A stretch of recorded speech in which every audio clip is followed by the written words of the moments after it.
Welcome to Democracy Now!, democracynow.org, the War and Peace Report. I'm Amy Goodman. Pro-Russian rebels are now fully in control of the town of Debaltseve, following a pullout by Ukrainian troops. Heavy clashes continued there over the past several days, despite the ceasefire agreement that went into effect Sunday. The Ukrainian military finally withdrew after suffering heavy casualties. The rebels claim the ceasefire never applied to the town. In Washington, State Department spokesperson Jen Psaki said, with the exception of the Debaltseve clashes, the ceasefire appears to have held in most other areas. Reports indicate that separatists publicly declared that they refused to observe the ceasefire in Debaltseve and had a, quote, right to shell Debaltseve because it was, quote, their territory. The OSCE reports that the Russia-backed separatists continue to deny monitors access to Debaltseve and warns of grave consequences of those in the city if the ceasefire is not implemented there. The OSCE also confirms that ceasefire violations in Ukraine's east continue, as was the case yesterday, but the quantity and intensity of attacks has decreased, with the dramatic exception, of course, being Debaltseve, as I just outlined. We've also seen reports of the withdrawal of certain types of heavy weapons in various parts of Donetsk and Luhansk by both separatists and Ukrainian government forces. Greece has formally asked the Eurozone for a 6-month extension of a loan agreement as it seeks to revise the terms of an international bailout. Talks between Greece and its European creditors collapsed this week amidst disagreement over the future of German-backed austerity. Greece had been given a Friday deadline to request a new extension of its bailout and loans. Germany's rejected Greece's demands so far, saying it needs to stick to previous austerity commitments. On Wednesday, the European Central Bank reportedly agreed to free up billions of dollars in emergency credit to Greek banks. Members of the Taliban in Afghanistan are reportedly set to hold a new round of peace talks with U.S. officials in Qatar.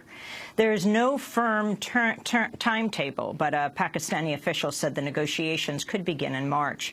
The news comes as United Nations officials reported a 22% spike in Afghan civilian casualties last year. Civilian casualties increased once again by 22%. to those in comparison to those of 2013. UNAMA documented more than 10,000 civilian casualties in 2014, the highest number of civilian deaths and injuries recorded in a single year since 2009. We saw a 40% increase in children casualties, with some 2,700 children killed and injured, compared to 2013, and an increase in women casualties by 21%, with some 300 women killed and 611 injured. The White House is holding a summit on countering the threat of violent extremism worldwide.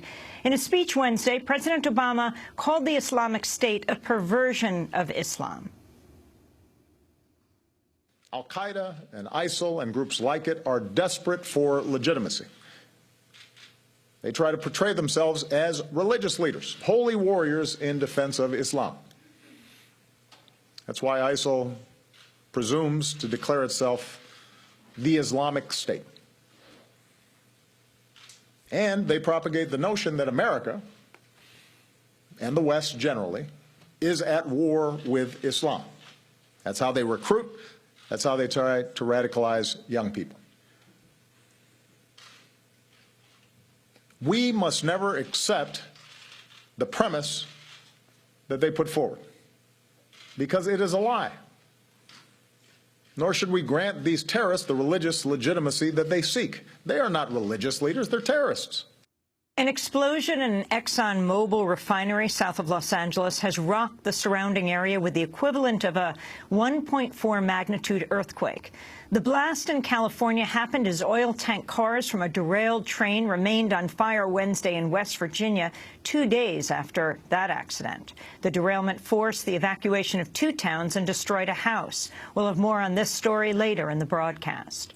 As many as 400,000 people have marched through the Argentine capital of Buenos Aires demanding an independent judiciary. The protests came 1 month after the mysterious death of Special Prosecutor Alberto Nisman, who had accused Argentina's president, Cristina Fernández de Kirchner, of helping to cover up Iran's role in the deadly 1994 bombing of a Jewish community center that killed 85 people and injured hundreds. That was his allegation. We'll have more on this story later in the broadcast. A military appeals court judge has overturned the 2007 conviction of former Guantanamo prisoner David Hicks. Captured in Afghanistan, Hicks was held at Guantanamo for 5 years before reaching a plea deal to return to his native Australia. Hicks admitted to material support for terrorism and agreed to renounce his claim of suffering abuse in U.S. custody. He had said he was sodomized, beaten, subjected to forced injections, allegations the military denied. Hicks was the first Guantanamo prisoner convicted under the Military Commissions Act. He appealed his case in 2013, saying his plea was made under duress. On Wednesday, David Hicks' conviction was struck down on the grounds his lone charge was not recognized as a crime until years after his capture. On Wednesday, David Hicks called on the U.S. to pay him compensation for medical damages resulting from his imprisonment and torture. I'm sure no one is surprised by today's long-awaited acknowledgement by the government of the United States of America of my innocence. Even the Australian government has admitted that I had committed no crime. It's just unfortunate that because of politics, I was subjected to 5.5 years of physical and psychological torture that I will now live with always. But I do think, however, that someone should be responsible for my medical expenses. I'm in a lot of trouble at the moment physically. It's even affecting my ability to do my day job, which is my only income. So I'm in need of operation on my left knee, my right elbow, my back. My teeth keep getting pulled because I couldn't brush them for 5.5 years. So it's becoming a very expensive exercise to fix myself from the years of torture. David Hicks had previously said he would have died in Guantanamo had he not pleaded guilty. Also Wednesday, Australian Prime Minister Tony Abbott refused to apologize to Hicks on behalf of the Australian government. A former Guantanamo Bay interrogator involved in torture was also a longtime Chicago police officer known for abusing people of color. According to The Guardian, Richard Zuley spent 3 decades as a notoriously brutal detective on the Chicago police force. From 1977 to 2007, Zuley used tactics including torture, threats, and abuse to elicit confessions from suspects, the majority of whom were not white. One of those confessions was later ruled to be false, then the sentence vacated. Zuley's methods including shackling suspects to walls through eye bolts for several hours, allegedly planting evidence and issuing threats of harm to family members and sentences of the death penalty unless a suspect confessed. Zuley was also accused of brutal methods at Guantanamo Bay, where he was a reserve officer in charge of interrogating a prisoner who said he made a false confession due to torture. The White House says around 11.4 million people have signed up for health insurance during the second enrollment period of Obamacare. In a video posted by the White House, President Obama said his signature health care program is doing better than expected. It gives you some sense of how hungry people were out there for affordable, accessible health insurance. And that's really the top line message. The Affordable Care Act is working. It's working a little better than we anticipated.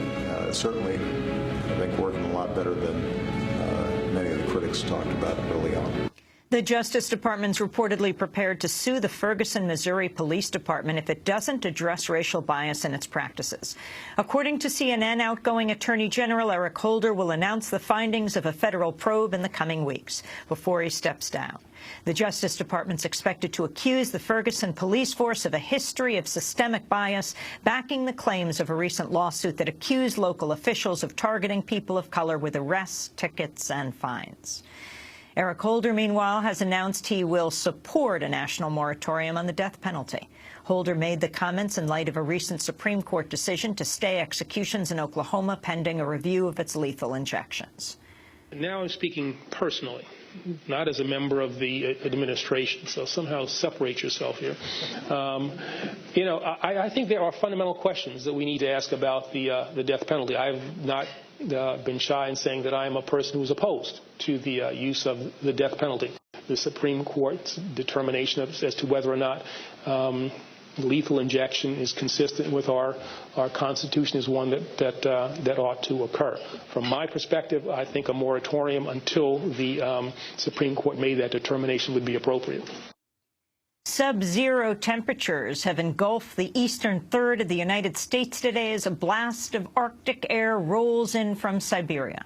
The cold's expected to shatter records in more than 100 places. We'll have more on this later in the broadcast. Hillary Rodham Clinton has held a private meeting with the senator many progressives hope will challenge her for the Democratic nomination, Elizabeth Warren.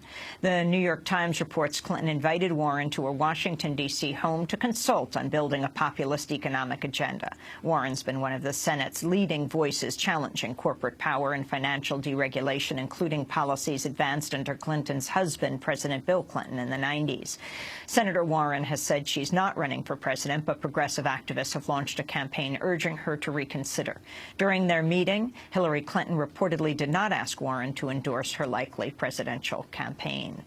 And the University of Massachusetts Amherst has backed down on a plan to bar Iranian students from science and engineering programs following a wave of protests. Last week, the university said it would ban Iranian nationals from graduate programs in chemical, computer, and mechanical engineering, as well as natural sciences, in what it said was a move to comply with U.S. sanctions dating back to 2012. But after a chorus of outrage from both students and faculty, UMass said Wednesday it will lift the ban and implement a less restrictive policy.